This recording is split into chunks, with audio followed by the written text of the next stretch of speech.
My name is Lily.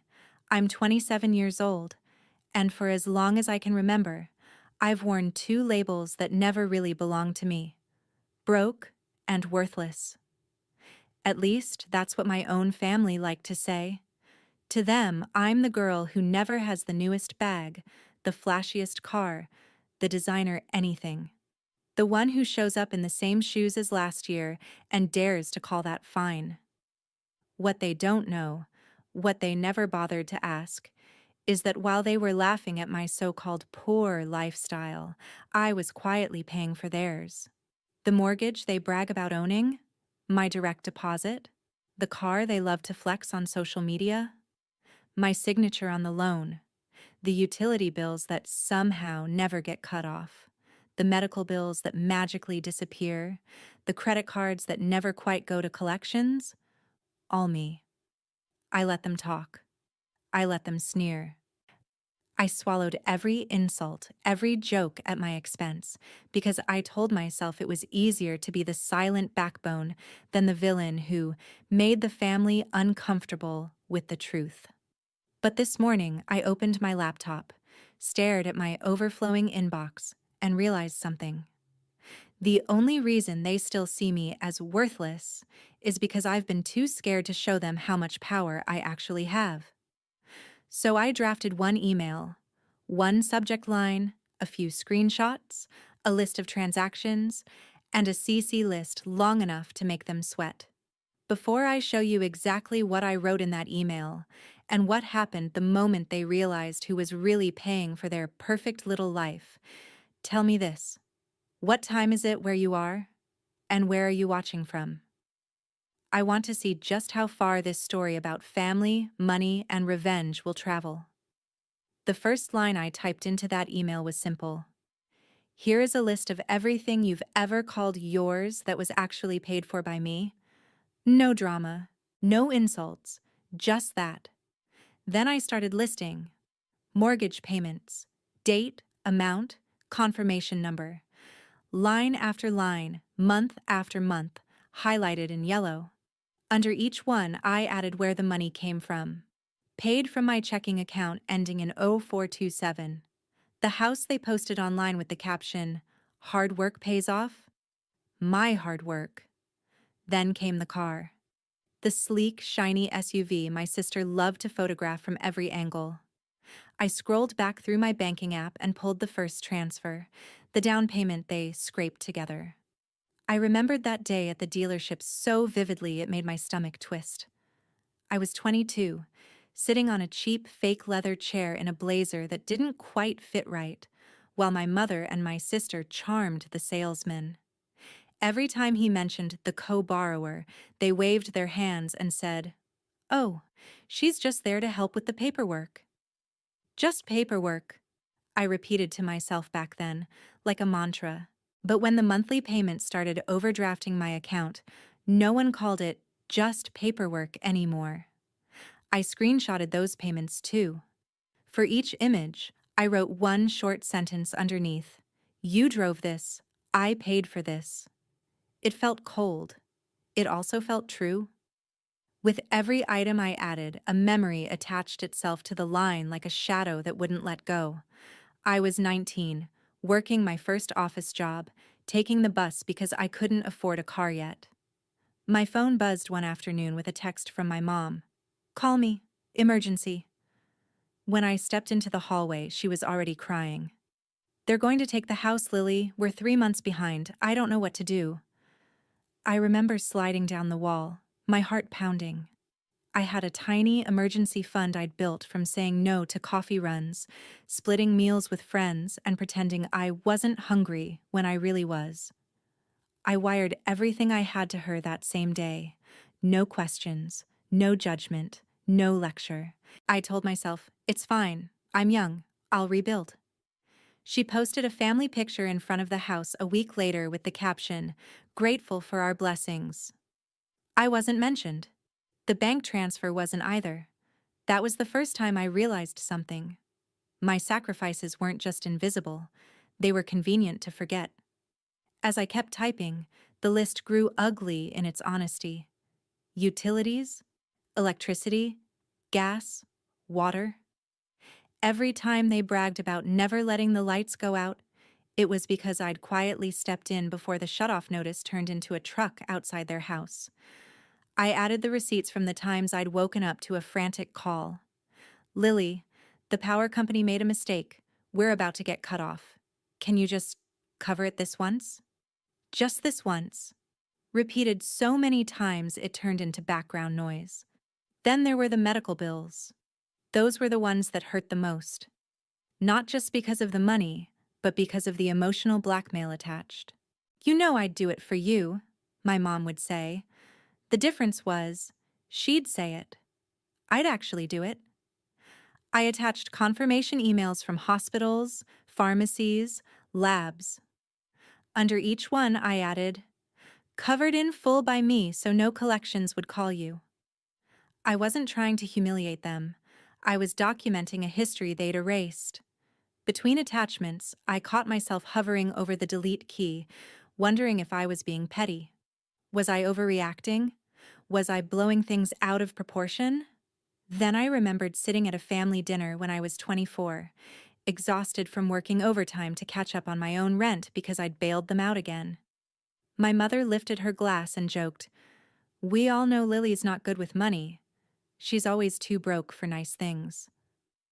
Everyone laughed. I laughed too, but my stomach twisted so hard I couldn't finish my food. No one at that table knew I had paid their late fees the week before. No one asked why I was too broke. I was just the joke. So I scrolled back to the top of the email and added another line. "You've spent years calling me irresponsible without ever asking where the money you needed came from." I decided to structure the email like an invoice, not because they owed me all that money back. I'd already accepted I was never seeing it again, but because I wanted them to understand the scale of what they'd taken for granted. I grouped things into sections: housing, transportation, emergencies, lifestyle. Under lifestyle, I listed the credit card payments I'd made when they accidentally maxed out cards on vacations, dinners, and gifts they couldn't afford. I remembered one Christmas when my sister posted a photo haul of her presents with the caption, "When your family spoils you because you're worth it." What the photo didn't show was me sitting at my kitchen table, staring at my own bank account in the red because I'd paid off the card they used for just a few last-minute gifts. I put those payments in the email too. Underneath, I wrote, "You said you deserve to be spoiled. This is what it cost me." At one point, I stopped typing and just stared at the glowing screen. The document was long now, pages of proof, numbers, receipts that didn't care about feelings or excuses. My hands were shaking, but not from anger, from clarity. I realized how long I'd been telling myself a story that kept me stuck. They don't understand, but they love me. This is what family does. Money is just money. But that wasn't true, was it? Because if money were just money, they wouldn't weaponize my lack of visible wealth against me every time they wanted a laugh. If love was really the foundation here, respect wouldn't be so conditional on optics and performance. I sat back in my chair and breathed out slowly. Then, almost without thinking, I typed a question into the email, right after the invoice-style breakdown. At what point does helping your family stop being love and start becoming self-destruction? I didn't know if they'd even read that line, but I needed it there for me. The last thing I added before closing the draft was a short paragraph, measured and emotionless. "I'm not sharing this to hurt you. I'm sharing this because you've built a version of reality where I am broke, irresponsible, and worthless, while quietly relying on me to survive. Both cannot be true. You don't get to mock the person whose name is on the payments that keep your life afloat."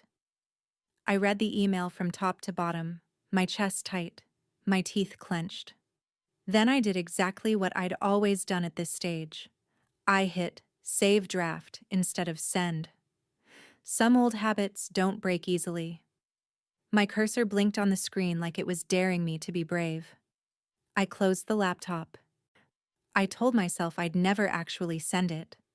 I had no idea that the next message I'd get, an invitation to yet another perfect family dinner, would be the final straw that turned this draft I'd never send into the match that burned their whole facade to the ground. Family dinner on Saturday. My place. Don't be weird, just come. The text from Victoria popped up with a photo attached, like she always does. In the picture, her dining table was already half set, plates lined up on a long, polished surface, crystal glasses catching the light from a chandelier that looked like it belonged in a magazine.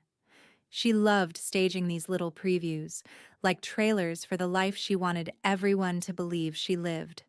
What she never seemed to realize was that every perfectly angled shot of that table, every curated detail in the background, was a reminder to me of how many times my bank account had bled so that room could stay fully furnished and fully lit. I stared at her message for a long minute. On any other week, I would have started building excuses in my head. I am tired. I have a deadline. I have to work late. I would choose peace over humiliation, stay home on my couch, and hope that skipping one dinner would mean skipping a fresh round of jokes at my expense. But this time, something in me refused to run. Instead of opening our chat again, I opened my email. The draft stared back at me, waiting. The subject line I had written earlier felt almost too calm for what was inside. It said, "What you call yours versus what was actually mine." I sat there and watched the cursor blink, then I deleted it and typed a new one. "Read this before you say another word about my money." It felt harsher. It also felt honest. I started adding names to the recipient list, and I was deliberate. First, my mother. Then my sister. After that, I added the rest of the inner circle. The people who always seemed to be present when the jokes landed the hardest. The aunts who loved to whisper in corners about who was doing better than whom. The cousins who laughed along a little too loudly whenever my mother called me dramatic or irresponsible. The uncle who never missed a chance to ask if I had finally figured out how to be a proper adult yet. Then I moved to the CC line. That was where the real pressure lived. I added the family friend my mother was always desperate to impress, the one who thought she was the image of strength and independence. I added a couple from church who ran the community group where my mother liked to position herself as the wise, stable matriarch who had it all figured out. Line by line, I built an audience for the truth, not to humiliate them for sport, but to make it impossible for them to twist the story back into something that made me the problem. When I was done, I did not hit send. My finger hovered over the button, my chest tight. And then I remembered their faces at previous dinners, the way my mother would look around the table before delivering a punchline at my expense, like she was warming up a crowd. I did not want another night like that. I wanted consequences. So I clicked on the schedule option instead. I set it for the next morning at 9 o'clock. That felt right. Late enough that everyone would be awake. Early enough that they would still be scrolling through their phones, sipping coffee, planning their day, before realizing their entire version of reality had just been rewritten in their inbox. I sat back in my chair and looked at the small confirmation on the screen. Email scheduled. Then I closed the laptop and went to get ready for dinner. My hands moved on autopilot, picking out the same simple black dress I had worn before. It was clean, neat, and comfortable, but nothing about it was flashy. The last time I had worn it, my mother had laughed and called it recession chic in front of everyone. I remember pretending to laugh along while silently doing mental math about how much I had left after covering one of her emergencies that week. I slipped the dress on anyway. I was done dressing for their approval. On the way to Victoria's place, I watched the city go by through the bus window. Cafes setting up for the evening, couples heading out, lights flickering on in apartment windows. Somewhere in that same city, my money was sitting quietly in houses and cars that did not have my name on them, propping up a life that I was never allowed to fully belong to. I got off a stop earlier than usual just to breathe before I walked into the performance. When I reached her building, I could hear music before I even stepped out of the elevator. Laughter and clinking glasses spilled down the hallway, the kind of noise that says everything is perfect here. Do not look too closely. I knocked and the door flew open. "Lily, you are actually on time," Victoria said, smiling wide and air kissing my cheek. "Miracles do happen." She smelled like expensive perfume and her makeup was flawless, every hair in place. She took the dessert box from my hands and glanced down at it. "Homemade again," she said, raising an eyebrow, making sure the people nearest the door could hear. "Still cannot afford catering?" A couple of people standing nearby laughed, not loudly but enough. My mother appeared behind her, glass of wine in hand, eyes already bright with that sharp energy she got whenever there was an audience. "There you are," she said, giving me a quick hug that felt more like posing for a picture than affection. "We were just saying we hoped you would not cancel last minute because your bank account had a panic attack." More laughter around us, and a few sympathetic looks that did nothing to soften the sting. I walked past them into the dining room, and it was exactly what I expected. The table from the photo now fully set with candles, heavy cutlery, and plates that looked like they had never seen a dishwasher. Bottles of wine lined up on the sideboard, labels turned outward on purpose. Little touches everywhere to say we are doing well. We are not like those people who struggle. I took my seat near the middle of the table, close enough to be part of conversations, far enough from the head of the table where my mother liked to sit and steer everything. As people settled, phones came out, photos were snapped, and I watched one cousin angle her camera carefully to capture the table and my sister's outfit, but not the fact that she was behind on payments for the car parked outside. For a moment, I felt the old, familiar urge to shrink, to make myself small and quiet and agreeable so the night would pass without too much damage. Then I remembered the email waiting on the server, set to send itself in less than 12 hours. I remembered the subject line, the receipts, the total. For the first time in a long time, I did not feel powerless in that room. They could still laugh. They could still take their shots. But the clock was ticking now, and none of them knew it. I let myself smile, just a little, as my mother raised her glass for the first toast. Tonight, they saw the same Lily they always thought they understood. Tomorrow morning, when they opened their inbox, they would finally meet the version of me they had been living off without ever acknowledging, the one who knew exactly what she was worth, down to the last cent. Dinner was exactly what I expected. Soft music, nice plates, my sister's apartment dressed up like a showroom. Everyone talked about work wins, trips, and new things they had bought. My mom sat at the head of the table with a glass of wine, telling stories about how she had always kept this family together, how she was the one who made sure nothing ever fell apart.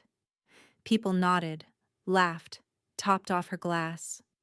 I sat in the middle, the quiet one in a plain black dress, thinking about the email waiting in my outbox, scheduled for 9 tomorrow morning, full of proof that the story they loved telling was not the whole truth. For a while, I did what I always do, faded into the background. My sister bragged about her spa membership and a trip she wanted to recharge. An aunt complimented the apartment and the car parked downstairs. Nobody mentioned late notices or calls from the bank.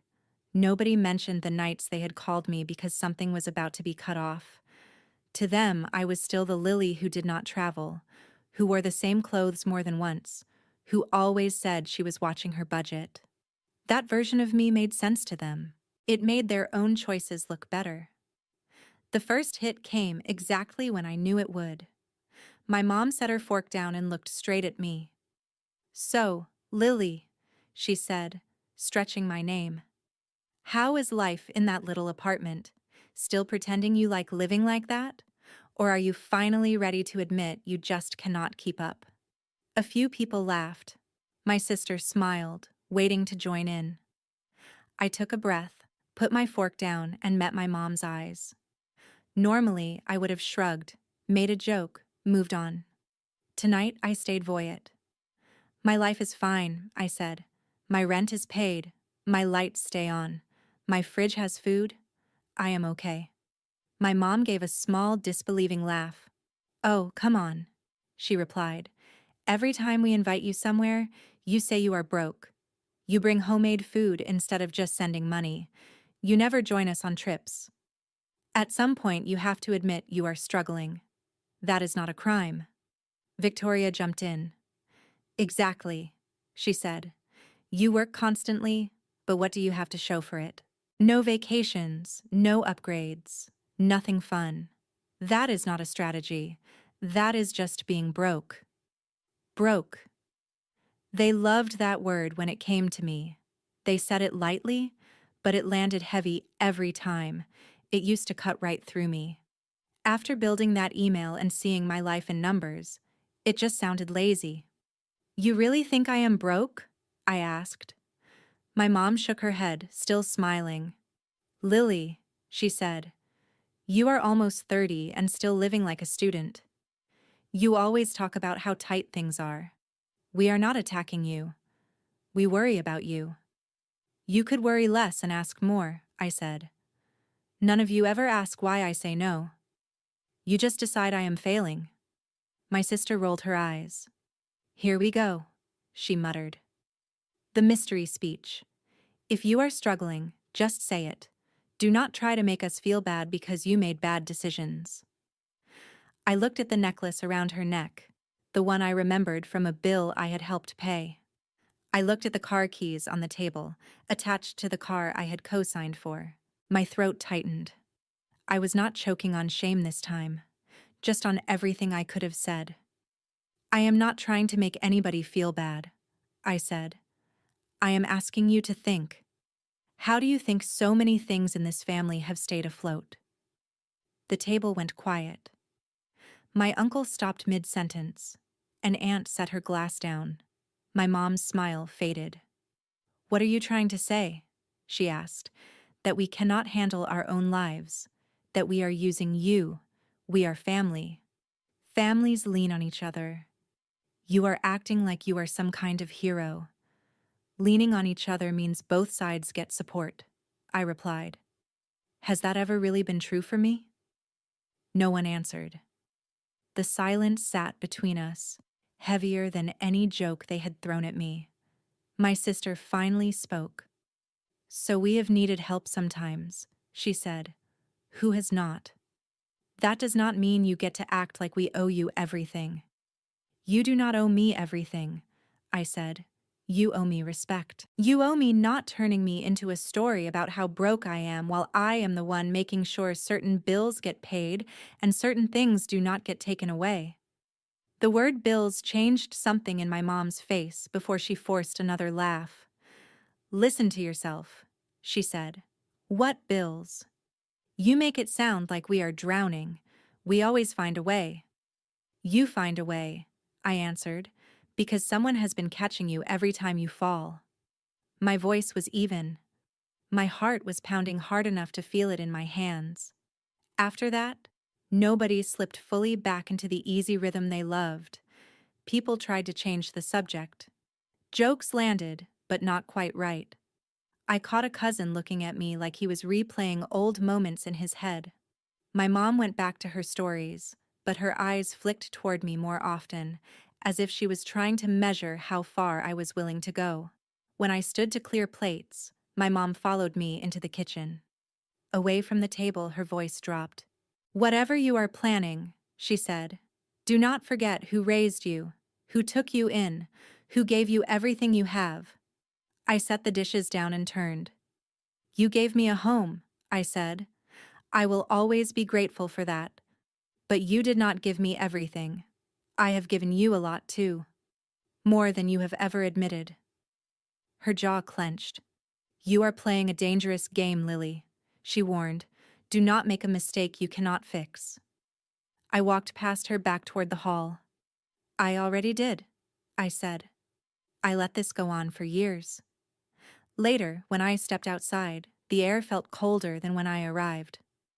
On the sidewalk, my phone buzzed with a notification from the family group chat. A photo appeared. Everyone around the table, arms linked, smiling at the camera, glasses raised. The caption said, "Family over everything." I stared at my own face on the edge of the frame, half turned away. They still believed that. They still believed the joke was on me. Tomorrow morning, when they woke up and saw my name in their inbox, they were finally going to learn what family over everything had really meant. One person paying the price while everybody else laughed. For almost 3 years, my parents existed in my life like background noise. There, but easy to tune out. A stiff, happy holidays email, the occasional forwarded chain message. A birthday text sent hours late with a generic, "Hope you're well," tacked on like an afterthought. I didn't answer most of it. I was busy being someone else, someone I chose. Under the name Dr. Madison Murphy, my days were full. The clinic was always packed. I was the person people came to when their own family said, "You're overreacting," and they needed someone to tell them they weren't crazy. At night, I wrote. The blog that had started as a small secret diary for strangers kept growing. More comments, more shares, more private messages that all sounded like variations on the same sentence. I thought it was just me. Then, one of my posts, "The Ghost Child and the Golden Child," got picked up by a mid-sized online magazine that focused on mental health and family dynamics. It was the most personal thing I'd written yet, a thinly veiled autopsy of my own childhood. They asked if they could republish it. I agreed, on one condition. They use Dr. M, psychologist, name changed for safety. No full name, no location, just the truth, scrubbed of identifying details, but not of impact. I hit send, closed my laptop, and went back to my life. For a few days, nothing changed. Then the article went live. At lunch one afternoon, my phone started buzzing. Unknown number. I let it ring. It buzzed again, and again. Then a text. "Madison, please, it's Mom. It's important." My stomach dropped in that old familiar way, the way it used to when I saw the school's phone number flash on the landline and knew I'd get in trouble for something my brother did.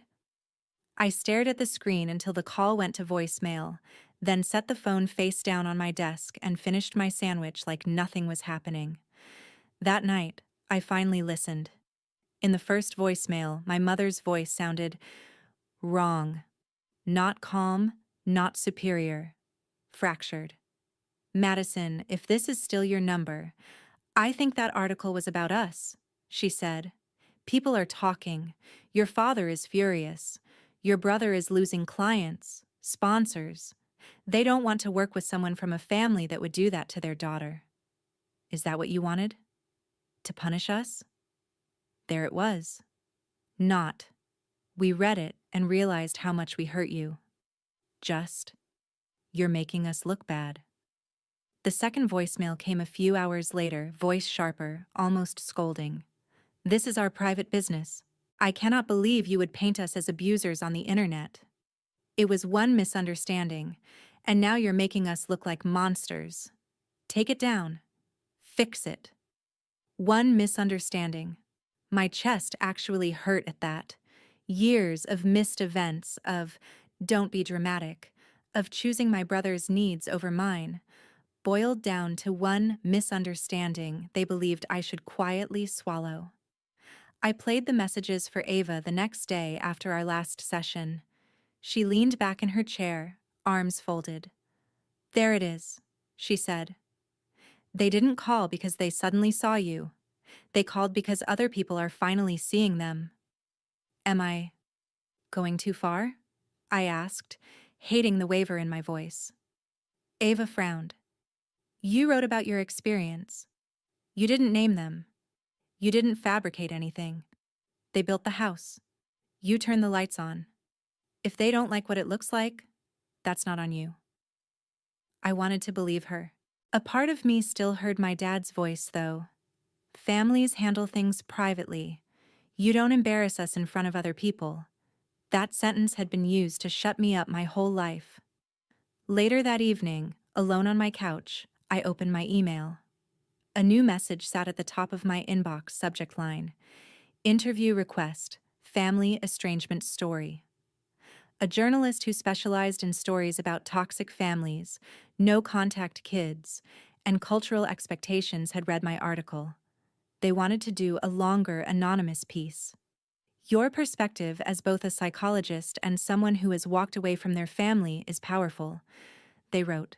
We think it could help a lot of people who are being told they're overreacting to neglect. While I read, my phone buzzed again. Another unknown number from my hometown area code. Another voicemail. This one was shorter.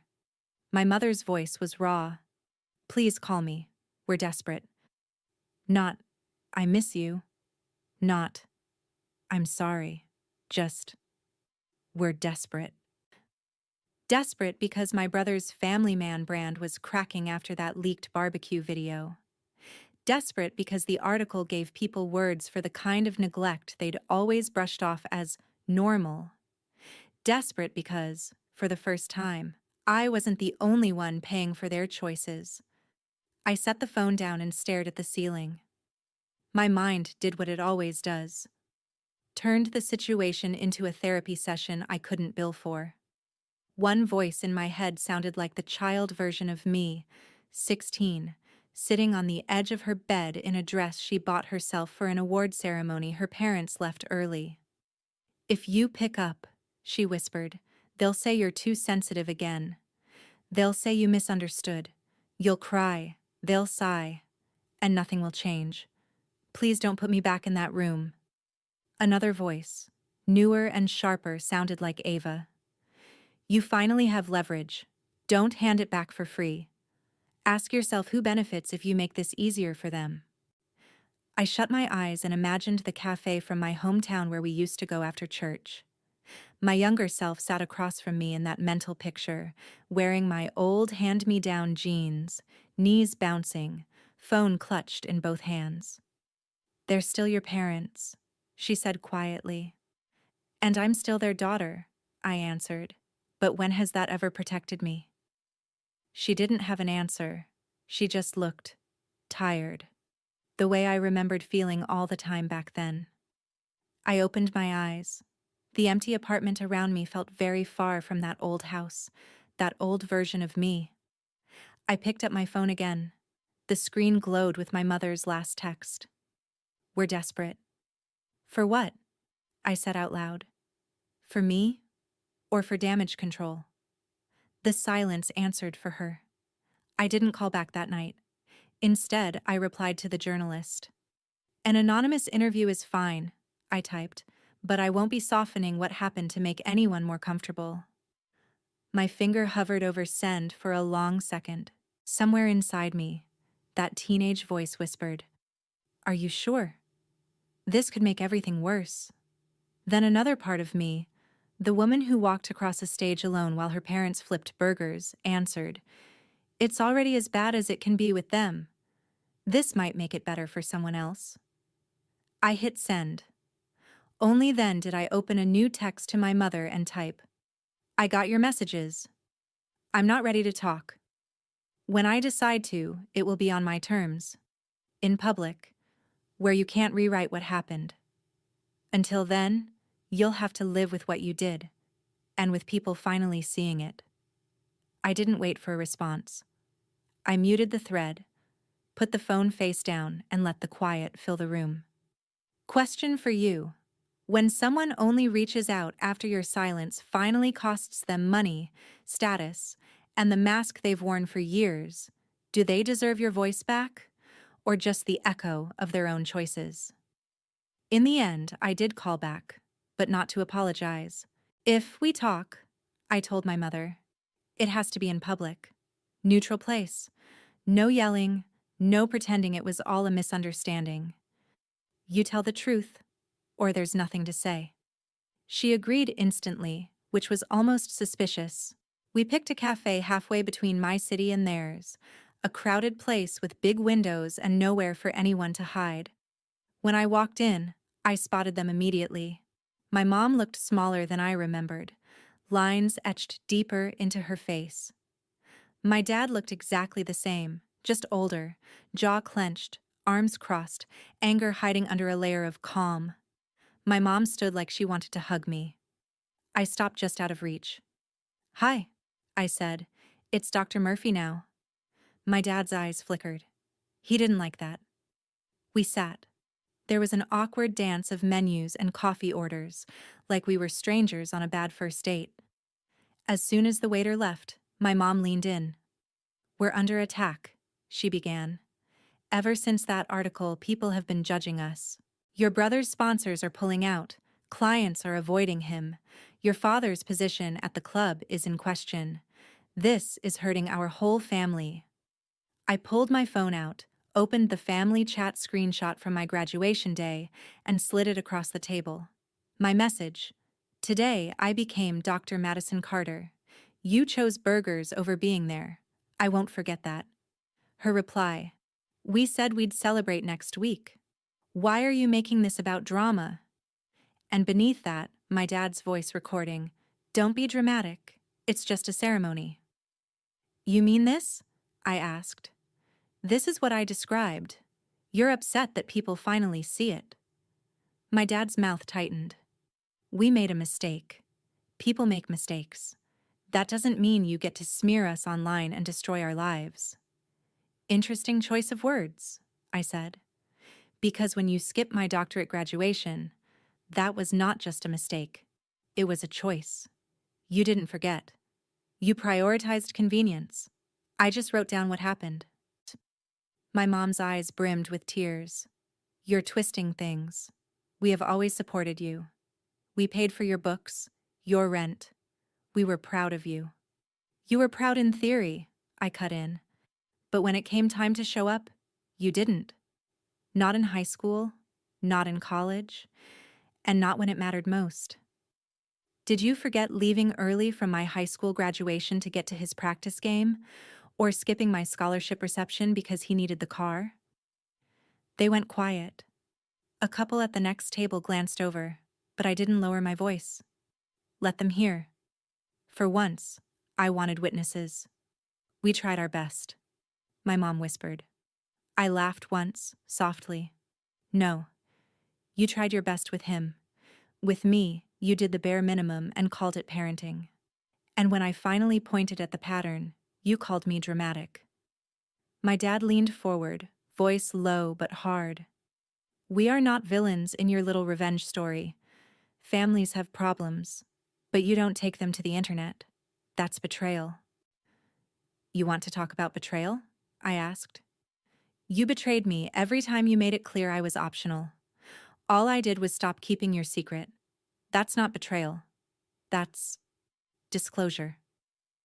I pulled a printed copy of the article from my bag and tapped the pages. "Do you know how many people wrote to me because of this?" I said. "People who went through the same thing. People who thought they were crazy because their families told them their pain was no big deal. You're not mad that I lied. You're mad that I told the truth where other people could hear it." My mom's tears finally spilled over. "So what do you want? You want us to grovel? You want us to admit we're awful parents?" I met her gaze. "I wanted you to show up. When you didn't, I wanted you to own it. Not spin it. Not excuse it. Own it."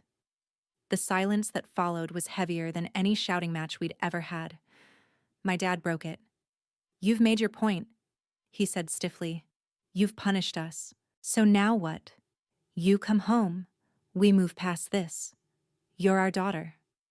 Question for you. If the people who broke you only admit they're hurting when their comfort is threatened, do they deserve to keep calling you family?"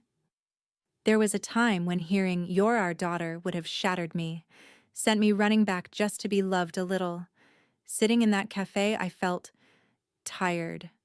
Not angry, not hysterical, just done.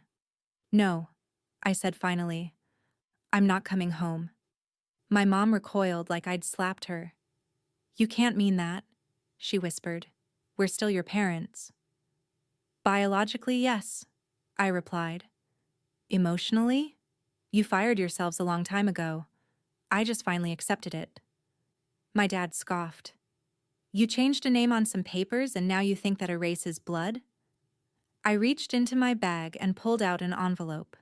Inside were copies of my legal documents: court order, updated license, professional registration. I slid them across the table. "This doesn't erase blood," I said. "It erases entitlement. This is the name on my degrees, my clinic door, my writing. Madison Murphy. That's who I am now. You don't get to use the old name to drag me back into a role that nearly killed me." My mom's hands trembled as she unfolded the papers. Tears blurred the ink. "So that's it?" she asked. "You're erasing us from your life?" I shook my head. "No. I'm just refusing to let you keep erasing me from mine. I invited you into my milestones. Again and again, you chose something else. I believed you. I finally adjusted my life to match what you showed me." My dad's voice rose, telling me I was overreacting, that normal families had worse issues, that I was blowing one event out of proportion. I cut him off. "This isn't about one barbecue. It's about a lifetime of learning that I came second to convenience, second to schedules, second to your golden child. My doctorate was just the moment I got proof. The day you confirmed that even at my highest, I still wasn't worth a drive." My mom reached across the table, grabbing my wrist. "We can fix this," she begged. "We'll apologize publicly if that's what you want. We'll tell people we were wrong. Just don't throw away your family." I gently pulled my hand back. "You can't fix rot with fresh paint. You have to tear out the damaged parts. For me, that means tearing myself out of this system where I'm only loved when it doesn't cost you anything." I stood, the chair scraping softly. "From now on, if anyone asks you about me, tell the truth. Tell them you had a daughter who became the first doctor in the family, and you chose a barbecue over her graduation. Tell them you called her dramatic. Tell them you only reached out when her story started costing you money and status." My dad glared up at me, eyes fierce.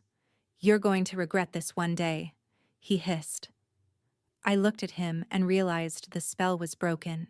His disapproval no longer felt like a death sentence. "Maybe I will," I said. "But I already regret every year I spent begging for scraps of love from people who couldn't bother to sit in a chair and clap. I'd rather regret walking away than regret never doing it." I picked up my bag. My mom's voice cracked behind me, saying my old last name like a spell that used to work. It didn't. I walked out of the cafe, out into the sunlight, and for the first time in my life, the word selfish didn't sting. It felt like self-defense. In the months that followed, the texts came in waves: anger, guilt, bargaining, nostalgia. Then, eventually, silence. Through relatives, I heard that my brother's reputation took a hit, that my parents complained about being slandered, but still never actually explained what they'd done. That's fine. My revenge was never about them admitting guilt. My revenge was simple. I took myself away. I built a life under a name they don't get to claim. My patients know me as the doctor who believes them. My friends know me as the woman who will show up. Because she knows what it's like when people don't. My chosen family knows I will never pick a barbecue over their milestones. Sometimes, late at night, I think about that empty seat at my graduation and the full chairs at my brother's party, and I feel something close to peace, because I finally understand blood is not a free pass to hurt someone without consequences. The real twist isn't that I changed my name, it's that I stopped believing family automatically meant home. So I'll leave you with this. When the people who share your blood treat you like you're optional, is staying to keep the peace an act of loyalty? Or is walking away the first real act of love you show yourself?